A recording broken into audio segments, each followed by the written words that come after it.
Do you know why do all of the top industrialists have their attention concentrated on the union budget? Is it because the finance minister details out where all the government is going to allocate lakhs of crores of taxpayers' money? Every year, the government priorities keep on changing. But one ministry has been strangely getting more and more allocation. Any guesses which ministry or sector that is? It's the defense ministry. The amount keeps increasing, and that's exactly why this caught my attention, because when a line item rises consistently, it usually means one thing: priorities are shifting. Then I heard the defense secretary saying that the jump in defense modernization is not just a one-time jump. He expects the pace to continue year after year. Well, it has become a no-brainer that defense is a sector to track for investing. But a great sector or a company at a great price can be a terrible investment. Now, the defense company stocks have delivered a phenomenal return in the last 3 to 5 years. So is the defense sector rally going to cool down for a few years, or is there still steam left in this sector? To find the right answer to this question, we went through thousands of pages covering government policy documents, union budgets, companies' annual reports, and whatnot. In this video, we are going to break down the answer by covering why is India bound to spend more and more on defense, modern versus traditional warfare technologies, policy tailwinds such as DAP, TPCR, etc., other thesis pointers in favor of the defense sector, various risks of investing in the defense sector, which all listed players do have, and their strengths and weaknesses, and the framework for evaluating defense companies. Let's begin.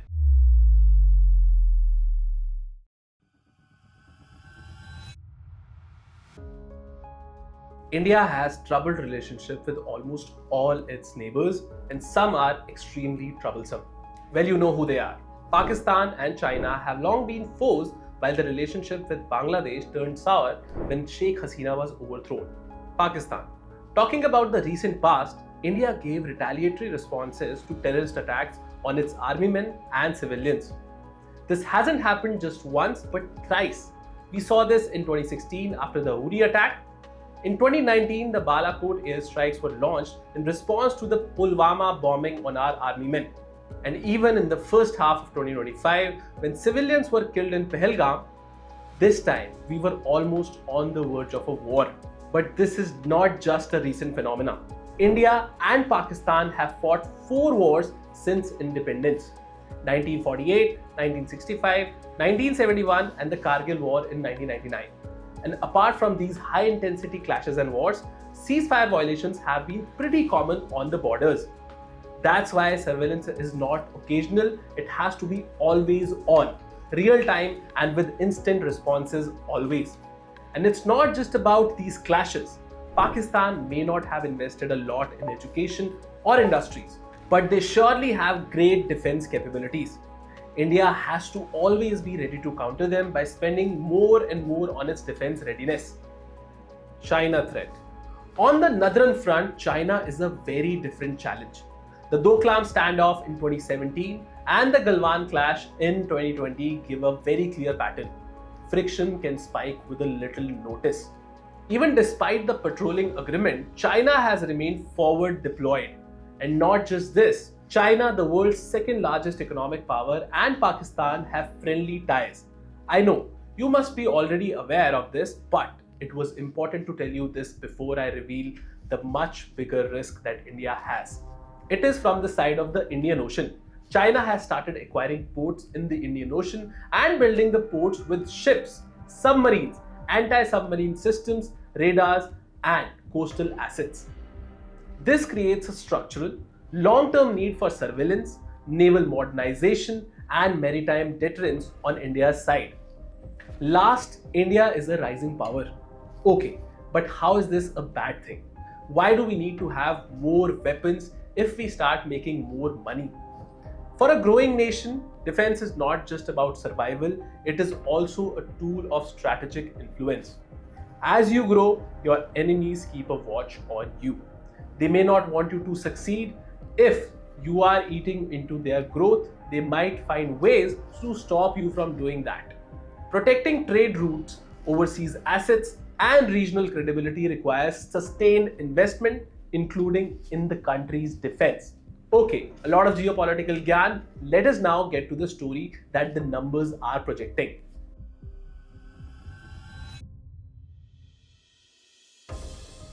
Like we just told you, as a nation progresses, their economic conflicts with other countries rise. Take China or the USA for instance. In 2024, global defense spending was around $2,700 billion. The US spent close to $1,000 billion while China spent $300 billion. Any guesses how much India spends on defense? Just $86 billion. Now this number is bound to increase as we grow. Not just this, the world is spending 2.5% of the world GDP on defense. And India, a rising economic power, spends only 1.9% of its GDP on defense. So the thesis in favor of the defense sector isn't just high internal demand, it was the demand for our defense products and services from other countries. India is already supplying defense items to more than 80 countries. India's own defense exports have climbed to over 23,600 crore in financial year 25, up to almost 3 times in the last 4 years and 30 times in the last 10 years. In the next 4 years, the official target is to more than double the export opportunity.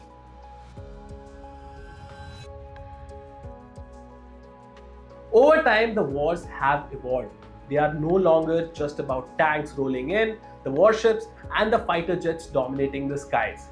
They are increasingly being shaped by drones, algorithms, satellites, and silent cyber attacks that never make it to the battlefield but decide who wins it.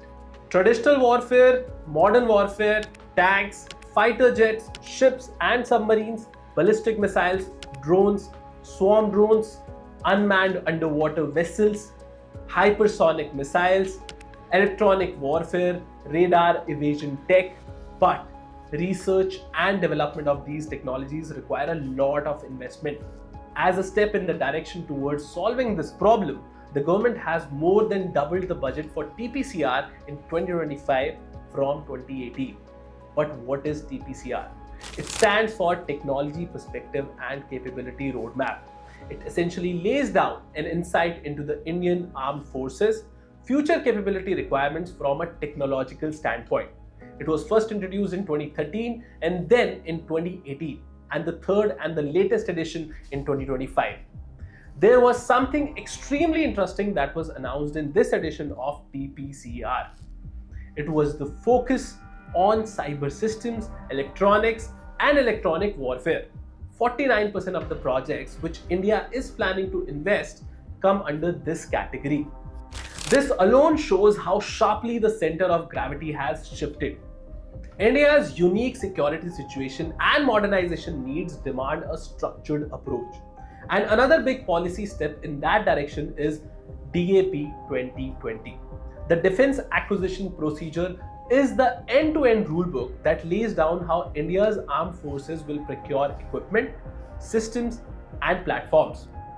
The intentions behind this policy are to empower the Indian companies within this industry, bring more and more MSMEs and startups into the ecosystem, and systematically reduce import dependence. But how are they doing this? DAP's priority for product purchases is first preference goes to vendors who design, develop, and manufacture in India. If that's not available, the next preference is designed abroad but manufactured in India, with most of the cost incurred within India. The procurement is open for global vendors only when nothing can be designed, developed, or manufactured in India. The impact can be seen in Indian defense imports, which got reduced by 9.3% between 2015 to 2019 and 2020 to 24. DAP 2020 created a more structured procurement and indigenization push, improving order visibility and execution for Indian defense PSUs, which is reflected in stronger post-DAP profitability outcomes. The financial ratios of Hindustan Aeronautics and Bharat Electronics are narrating this story. The annualized revenue growth, profit growth, and the average return on capital employed have seen a significant improvement. Even after years of indigenization push, India still has a big import gap to close. India is the world's second largest arms importer with an 8.3% share of the global imports, only behind Ukraine with 8.8%. That too is because of emergency purchases by Ukraine due to war. That's exactly why import substitution can be a multi-year opportunity for domestic defense companies. 2024 saw a record of 61 state-based armed conflicts, the highest since 1946, exceeding the earlier peaks of 59 conflicts in 2023. Several conflicts remained unusually lethal, including Ukraine and Israel-Hamas. It is definitely unfortunate from a humanitarian standpoint, but as a result, the defense companies are seeing a rise in their order books. Now let's discuss the risk that this sector holds. Number 1, policy and order delays. Defense procurement is paperwork heavy.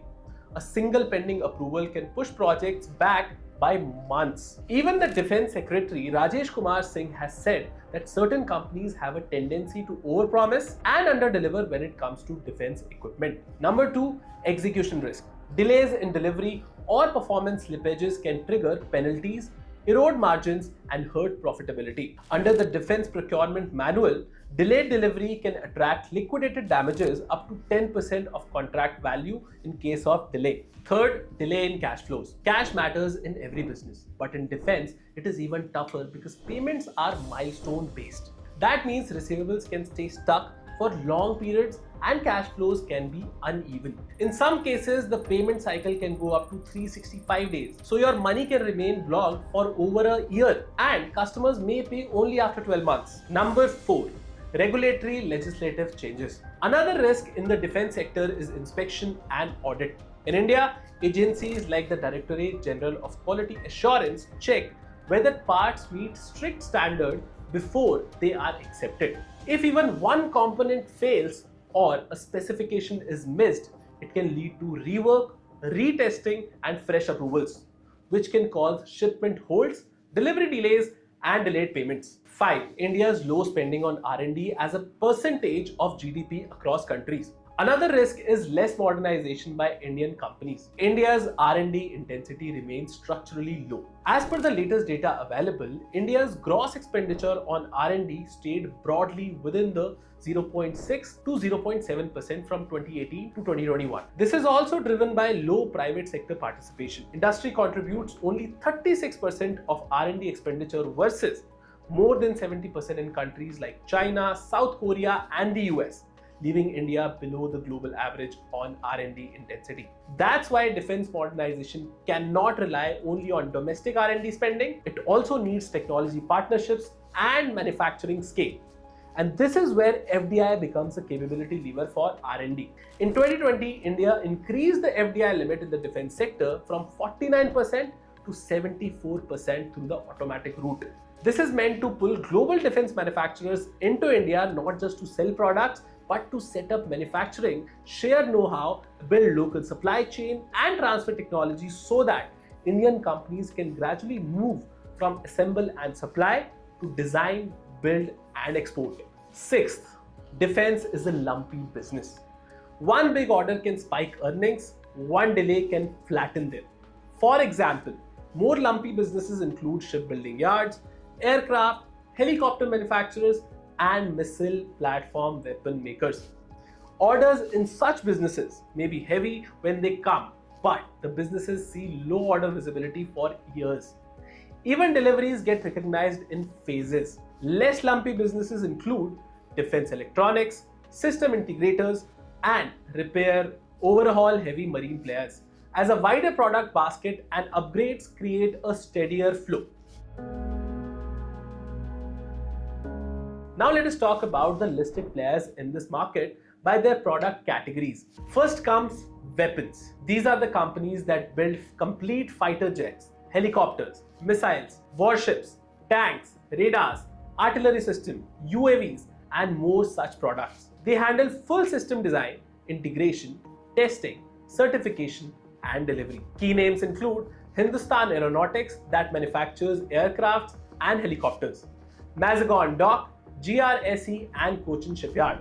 They produce warships and submarines. Shipbuilding, Bharat Dynamics, which manufactures missiles and torpedoes, and Bharat Earth Movers, which manufacture high mobility trucks, recovery vehicle for missile projects, tank transportation trailers, snow cutters, etc.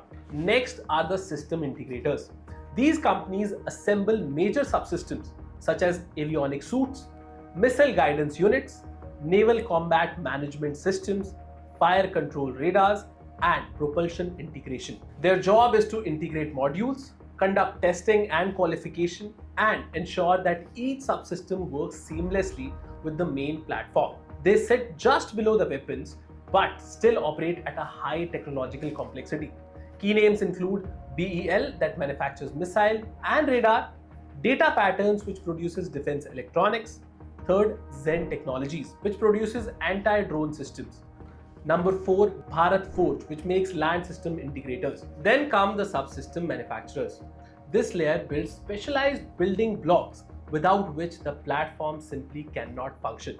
Electro-optics, AESA radar modules, electronic warfare suits, power electronics, flight control computers.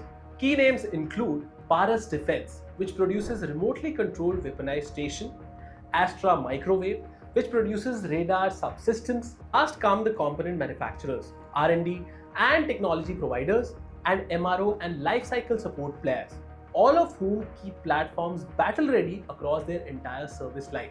Key names include DCX System and Astra Microwave. When assessing defense manufacturers, investors should look beyond the usual ratios and focus on earning quality, order visibility, their innovation edge, in-house value chain ownership, and diversification in terms of vendors and customers. There are many moving parts to evaluate in the defense sector, such as budgets, policies, order pipeline, execution timelines, cash flows, and even geopolitics. So instead of treating it like one straight line growth story, here are a few simple strengths and weaknesses that helps you judge different defense subsectors and understand why some parts look steadier while other remains lumpy. Some strengths of this sector could be budget and policy runways are long term. Modernization, indigenization, and exports improve multi-year demand visibility.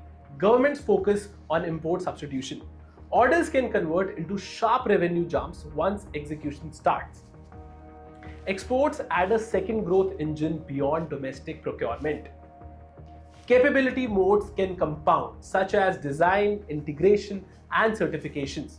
These can lift margins and pricing power, while weaknesses could include timelines are paperwork heavy. Trials, approvals, and negotiations can push revenue recognition. Cash flows can be uneven. Milestone billing, receivables, and retention money stretch working capital. The customer concentration can be high, especially from the government. India's defense companies still spend very little on R&D. So for new designs and technology upgrades, they often depend on foreign partners. This keeps India dependent on outside know-how. If you want deeper company-by-company breakdowns in the defense space, drop the names you want us to cover in the comment section, and we will do a detailed analysis. Also tell us which other sector you would like us to cover. Like, share, and subscribe for more such videos.